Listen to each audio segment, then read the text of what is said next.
And Oklahomans are trying to cast their vote and make sure it counts.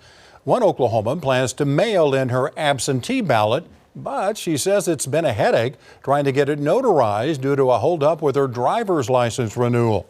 News 4's Mecca Thompson talked with her today.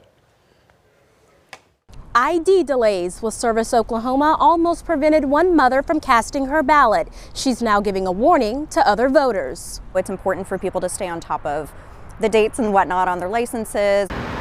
Michelle Karalicki says she's without her renewed driver's license after waiting the 30-day period recommended by Service Oklahoma. I received an email saying that the registration was accepted and that my credentials would be here within about 10 days. That was early October, October 1st. I was told that they were unable to print any driver's licenses. I wasn't called or contacted ahead of time. As Election Day looms closer, Karalicki plans to cast her vote by absentee ballot.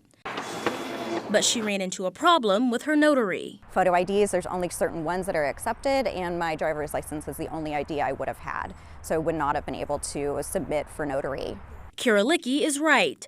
The Oklahoma Secretary of State's office does require notaries to ask for an ID with a photo and signature. This would be a driver's license or passport. Karalicki's passport is expired. It concerns me that there's a potential for voter suppression. Karalicki had to work around her tight schedule and make an appointment to have her photo added to her temporary license. If I had waited any longer, I wouldn't have been able to get in to get my license, to get my updated ID.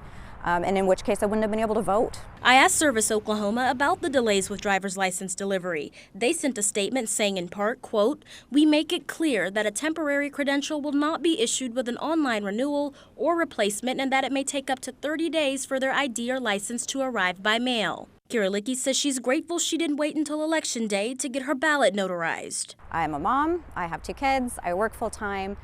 There's no way that I would have been able to get in and out of there and able to go to work that day. In Oklahoma City, Mecca Thompson, Oklahoma's News 4. All right, Mecca. Now, the deadline to submit your absentee ballot is Election Day by 7 p.m. If you're voting in person on Election Day or taking part in early voting, state law does not require a photo ID, but you need your voter ID card.